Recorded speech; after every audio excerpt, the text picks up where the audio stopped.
the kind of course that this match will take, and the openings, right? That's going to be a huge data point. What openings will these players bring to the table? Well, it's time to answer that question. And it seems, David, that every SEC match thus far has started with a Ruy Lopez. I am not kidding. And we're off. I'm going to feign a bit of excitement here. The Berlin, but okay, it's an anti-Berlin. Woo! First win of the day for all of our viewers at home. No Berlin endgames, no dry repetitions here. And okay, Hans plays a quite quiet system, not the most ambitious for black, just trying to survive the opening. What do you think the strategy is going to be, at least in the early stages of this match for either player? How direct are they going to be? Well, this is already a significant decision by Wesley, David, because MVL was going directly into the Berlin endgame. He got some good positions, but Hans demonstrated some incredible resilience and knowledge of ideas, despite his self-professed outdated theoretical knowledge in that Berlin endgame. So we can see Wesley deviating from MVL strategy as early as move 4. This is going to be a pretty quiet maneuvering game in its initial phases, but there will be smoke and fire, very likely, toward the late middle game. Yeah, this early position will not set the tone for the match. I can pretty much guarantee that. It does look like a hybrid of the Spanish, the Italian, lots of slow maneuvering. All the knights will just park themselves on the king side. How to get excited about this one, Dania? I thought it would be faster and more ferocious than this in the early stages. Yeah, and it's almost impossible to tell at this stage whether this came from an Italian or a Ruy Lopez, and that's not really a good thing. That probably means the position is pretty sterile. An interesting pause here from Hans. Knight g6 seems to be automatic, but instead he plays this move c7, c6, trying to make a bid for central expansion. So often you see white playing d4, and then black striking back with d5, and if we get that pawn cube, then things get tactical real quick. Wow.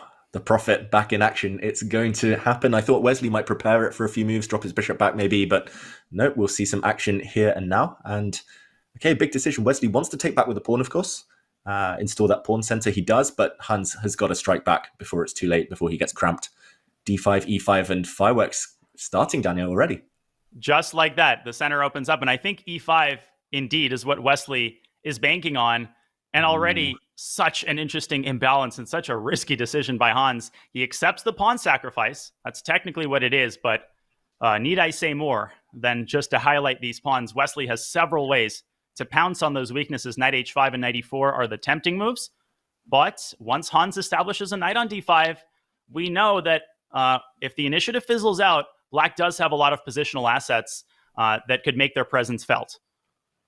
Yeah, and bishop d2 doesn't really speak to the urgency that white should be feeling right now. But yeah, queen c1 is the idea, Dania, with a double attack on 2 pawns. The c4 pawn unprotected and h6 eternally weak. But okay, Hans taking risks, trying to trade off pieces. And that darned blue arrow appears saying that white should trade rooks. I've got to say, this is Hans full of confidence. There's no other way he would have taken on this pawn structure, this wrecked kingside, unless he was feeling in the zone right now. So I like to see it. And I like to see Wesley sacking pawns. It's a rarity. And definitely Hans' strategy involves playing for a win with black and trying to unbalance the position. I think he would prefer a crazy tactical battle in most of these games over, a long maneuvering game, the kind that Wesley repeatedly had against his first round opponent, Denis Lazovic. And now we see why rook takes e8 was such an important inclusion. Now this move comes with tempo. This is a family fork that you do not want to see if you're Hans. So he might slide his queen back to d8. And Wesley, he waited for me to say that he had to act with so much urgency. And then he played bishop d2. Chill out, Danya. I mean, this is why I've won the US championship and you haven't. And now we might see more of these quiet moves. But David, they're only quiet on the surface. In fact, they're anything but if you understand their intention. That's right. Every move at this top level, every move has a plan. Every player has calculated a little bit in advance. So they only play these slow moves like bishop to d2. You're highlighting white moving the queen if they've got a bigger plan in mind. But then another pawn sacrifice from Wesley.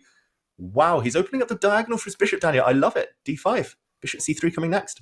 Yeah, in case anybody thought Wesley was a boring player, take that. He takes that pawn and he's up 2 pawns.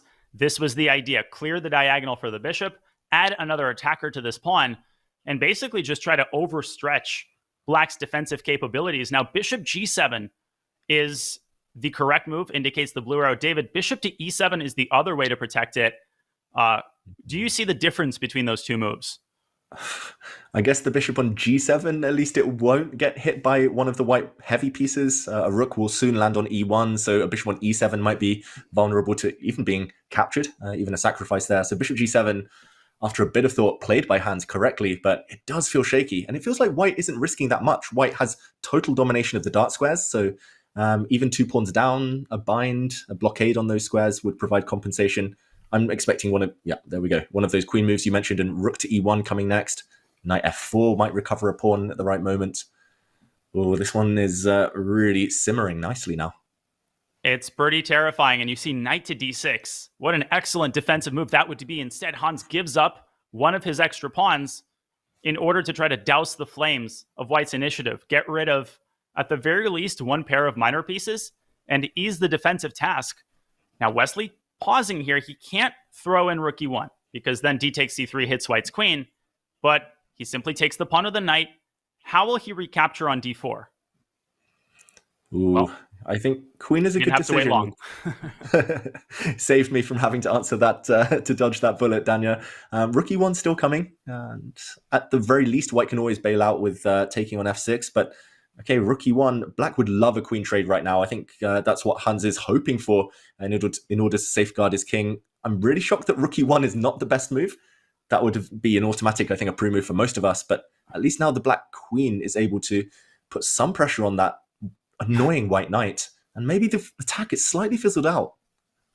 Well, I zoned out there for a second, trying to figure out why exactly queen to d5 was the wrong choice. It's kind of irrelevant now, but something tells me there might have been some exciting tactics. If instead, the reason is simple, and it's actually not tactical. If we pull up an analysis board, the reason queen d5 was bad is because after queen g4, queen to g5, this is what you pointed out, white simply takes the queen. And after h takes g5, knight takes f6, transitions into a terrible endgame for black because he's going to drop the g-pawn, and essentially white will have a 3-on-1 majority that could be winning even though there are opposite colored bishops on the board. So queen f5 was a big decision. Wesley trades, lifts up his rook, makes it to g3, and now will he take on f6? No, he'll take on c4, restoring material equality. But David, bishop d5, man, that computer needs to chill out for a second and let us understand the position.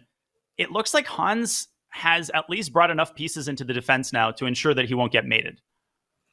Yeah, I would still be terrified, I've got to admit, as black with such a wrecked pawn structure, with such an open king. White's king comparatively very safe. It's just going to tuck itself away on h2. But I guess now the saving grace for Hans is that a queen trade or a rook trade, even if he drops a pawn, might well see him safe in an endgame, or relatively safe at this point. So he's traded off all the right pieces. I've been really impressed by Hans's kind of calm defense here, but there we go. The blue arrow appears. He has to get heavy pieces off the board. Rook g8 before he gets checkmated. It's imperative now. Indeed. And you're more than happy to donate one of your kingside pawns, but this is the main difference between the line I showed earlier.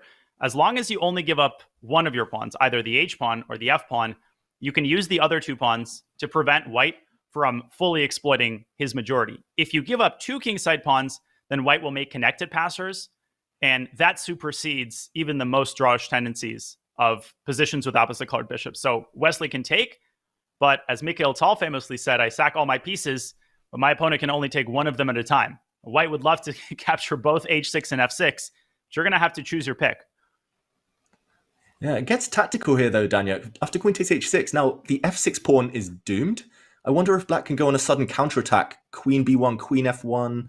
Or, like you're pointing out, queen e4, threaten some sneaky checkmates, and white's queen cannot defend her king. So that's a draw. Maybe you can force a draw. I think we might have to find this. Well spotted, David. Queen b1, queen f1, f3 is actually the only move to avoid mate, and then black can play bishop takes f3 and set up a perpetual. Hans is investing the rest of his time looking for that saving grace, and he's found it. Oh, he's going to find it. Wow, so resourceful. He's been doing his puzzle rush, so have I. But yeah, he's forced it just before it's too late. Otherwise, he would have faced a really awkward endgame, and we're going to see this game fizzle out now. No, Wesley so keeps the queens on. Really clever. But yeah, the advantage probably has disappeared. White's king now equally open. Yeah, I mean, white could pretend to push here. Well, you could actually push the h-pawn. I mean, push for a win. But I think Hans has enough activity here. He's tied himself to this g2 pawn, greatly limiting white's mobility. And honestly, as much as f6 looks like a weakness, it has been the unsung hero of Black's counterplay because it's held the g5 square and it hasn't allowed White's queen to infiltrate the way that it's wanted to.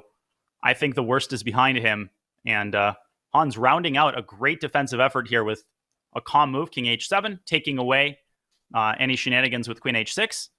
Wesley, though, keeps poking. He keeps prodding. He's one of those guys who always finds resources. It's never over until the score sheets are signed with Wesley.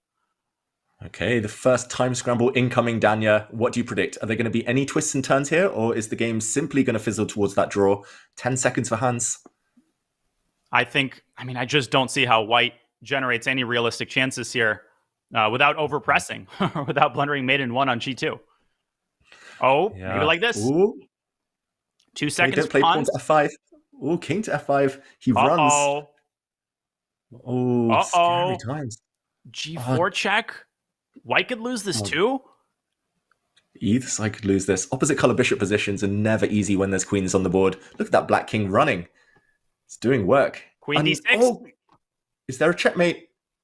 Oh, he missed it. Queen d6, queen b4. That looked really promising. Oh, he's gone the other way around, but now the black king's running back towards safety on the king side. Diagonal checks are effective, though.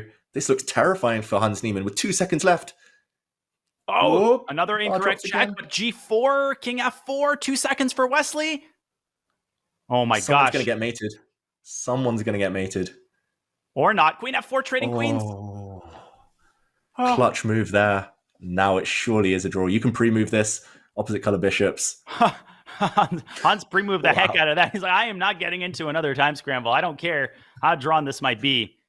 But, oh my gosh, that bishop maneuver, David. I thought Wesley was just looking for a repetition. No, he was getting his bishop.